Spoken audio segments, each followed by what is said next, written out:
Écoutez, il revient. Peut-être qu'il va se faire le bout de gras sur Putman. Hein. Peut-être qu'il faut se tailler le bout de gras sur Putman. Tout à l'heure, on n'a pas trop de réussite contre les mecs à 3000.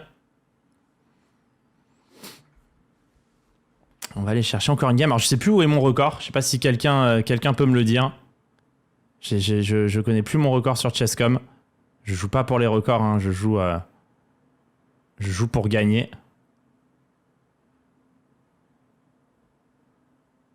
Faire cavalier FD2 pour me libérer du dame H5 échec. À bon escient. À bon Michael Escient. Donc ça, et qu'il prend D2 du coup. Bien envie de jouer le fou en B5 ici plutôt.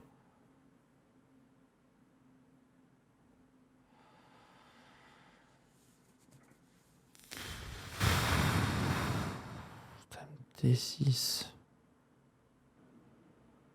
J'ai juste envie de roquer.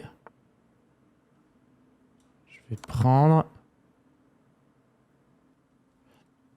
Ça me rappelle une vieille partie de Tal en fait, ce 4. Dans une carocane. Mais là, je suis pas sûr que ça marche bien.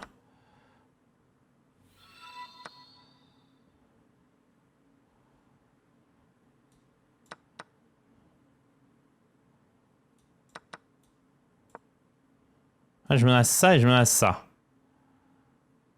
Et sur D5, j'ai dame D5. E4, j'ai dame D5 quand même. Je pense qu'il avait des nettement meilleures manières de jouer, mais je pense qu'il prend E5 quand même. Et peut-être tour E1. Intéressant.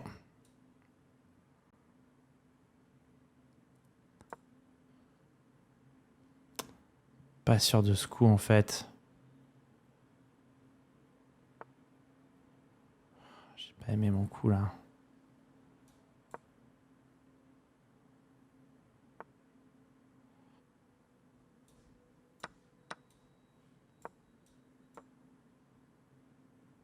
Pas fan de cette daube là que je suis en train de faire. Ça par contre F3 j'aime bien.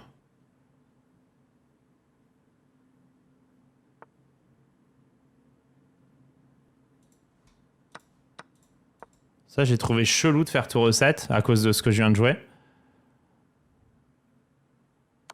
Parce que j'échange les dames.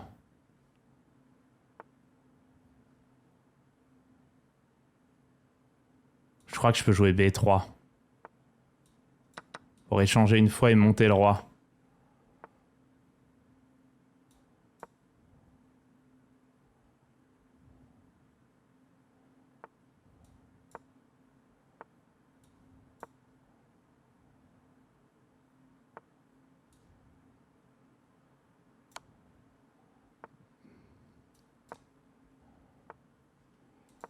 Ok.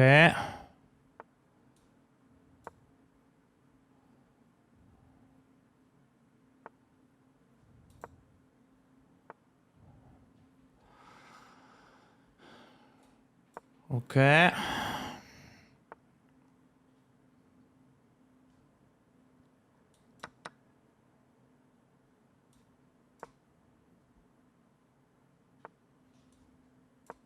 Ok. Ok. Et il va pouvoir être en zigzag normalement parce que j'ai le pion qui peut avancer de 2 cases. Ça, c'est une petite règle. Quand vous avez le pion qui peut avancer de 2 cases et l'adversaire non, il est tout le temps en zigzag. Zuged. C'est win, c'est record? Parce que le fait de commenter les parties au niveau te fait mieux jouer. Ouais, ça c'est sûr. Ça c'est sûr que, tu vois là, quand j'ai fait 2 mois quasiment non-stop d'analyse des parties du top niveau tous les jours en passant 5, 6, même plus, hein, 6-7 heures dessus tous les jours. Tu vois, ça veut dire que j'ai encaissé là en 2 mois 300 ou 350 heures de travail sur des parties des meilleurs joueurs du monde. Ça fait progresser en fait. J'ai plus d'idées du coup. Le cas dans la partie record, tu l'as jamais trouvé? J'ai fait quoi déjà? Je me rappelle même plus ce que j'ai fait. Mais c'est peut-être pas bon, hein. C'est juste, ça m'a fait penser à une partie de Tal. Là, l'ordi déconne. Si, c'est main. C'est meilleur coup. Mais c'est juste, il y a une partie de Tal. Ça marche comment, la partie de Tal? Ça doit être E4, C6. Comment ça marche déjà? Putain, j'ai plus la ref. En fait, il fait un D3, D4 en 2 coups. Ah, il faudrait que je la retrouve. Je demanderai à Fab s'il a l'idée. Elle est connue en plus, cette putain de partie. C'est pas un Tal Smith-Love. Tal Smith-Love 59. Est-ce que ça peut être Tal Smith-Love? C'est une Caro-Kann. Ouais, c'est Tal Smith-Love. Putain, je suis un génie. Comment j'ai réussi à retrouver Tal Smith-Love? Je peux pas te dire comment. Mais c'est un Tal Smith-Love et je peux te montrer la game. Attends. Hein. L'érudition. J'aime bien les vieilles parties en fait. Mais pour te dire comment j'ai trouvé le 4. Bon, c'est pas forcément bien cadré. En fait, c'est ça la game. Et bonne nuit, Caro-Kann. Bon, c'est une Caro-Kann comme ça. Mais là, en fait, Tal, il écrit dans son bouquin, en gros, dans son truc, qu'il voit cette position. Et il se dit, ok, le coup C6, si on fout tout au centre, il est pas très utile. En fait, il se dit que ces pièces, elles sont un tout petit peu plus en place pour jouer cette structure. Et que du coup, le coup C6, il est un poil parasite. Parce que tu vas devoir échanger, en gros. Parce que genre, si tu continues par cavalier F6, ben, il va y avoir pion prend, pion prend, pion prend. Et si tu continues par pion prend, il va faire pion prend et cavalier prend. Et du coup, il a avantage parce qu'il joue contre pion isolé. Et le cavalier en D7 est mal placé. Dans cette structure, il va en C6. Et du coup, en fait, il dit que bah, du coup, tu vas devoir prendre en E4. Cavalier prend. Et du coup, le coup C6 est complètement à côté. Et bon, bah, en fait, il va juste il va lui écraser le cul. Hein. Bon, pas en ayant joué parfait parce que c'est Tal. Et que c'était des parties de bûcheron, quoi. C'est des parties de bûcherasse absolue. Mais en gros, il va le défoncer.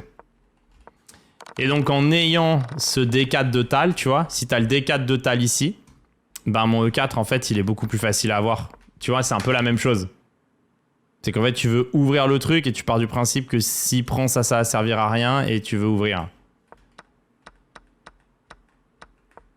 Bon, c'est pas tout à fait la même chose, mais tu comprends, il y a un genre de... Enfin, tu vois, il y a un genre de truc qui ressemble... Enfin, je sais pas, ça ressemble un peu, non?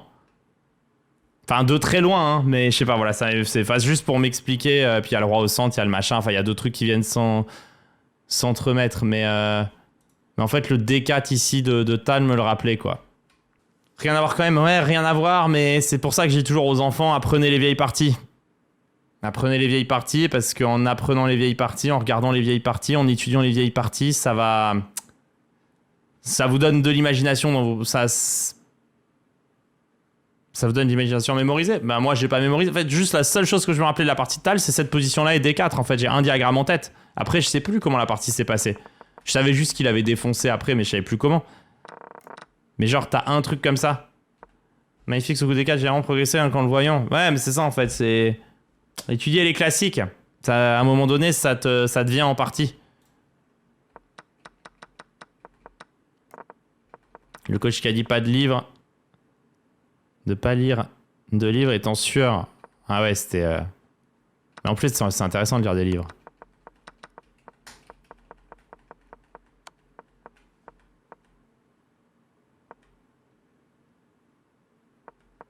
Je ne conseille échec, c'est quoi le meilleur conseil à me donner? Regarde ma chaîne facile et fais des problèmes et amuse-toi. Et joue. Joue en fait. Mais c'est fou que ça me soit... En fait, ce qui m'impressionne, c'est pas de me rappeler de ce D4 qui est connu, c'est de m'être rappelé que c'était Tal Smith-Love. Je sais pas où le Smith-Love m'est revenu, quoi, tout d'un coup. Mais bon, il m'est revenu. C'est le plus important. Et je suis sûr qu'Ethan, ça l'impressionne. Il se dit, ce vieux qui dit toujours qu'il faut pas jouer aux échecs et c'est vraiment un jeu de merde, il sait des trucs, quoi. Mais c'est ce que je te disais quand je t'écrivais tout à l'heure. C'est ça le problème. C'est qu'en fait, je sais... Tu vois, je suis un con, en fait. Non, mais tu vois, je suis un abruti, au final. Au lieu d'avoir appris des trucs importants dans ma vie ou intéressants, je sais que cette putain de merde, c'est Tal Smith-Love. Enfin, tu vois, on s'en fout, en fait. Moi, je sais ce truc-là, et puis, tu vois, c'est... Pour avoir un niveau explosé contre un poteau, quoi, et savoir des trucs comme ça, pour avoir un niveau aussi merdique que le mien, tu vois, c'est triste, en vrai. Une façon, mais t'es pire que moi. Bah ouais, mais bon, j'ai plus d'âge, donc... J'ai le droit, bordel. Imagine Emilien, mais je suis pas certain que Emilien m'en en avait parlé, il sache vraiment beaucoup plus de choses au final. C'est juste que nous, on a dû apprendre tellement de choses qui servent à rien. Et dans un sens, on n'a pas que dû apprendre par cœur, on a dû apprendre à calculer, apprendre à machin, enfin... C'est plein de trucs, quoi.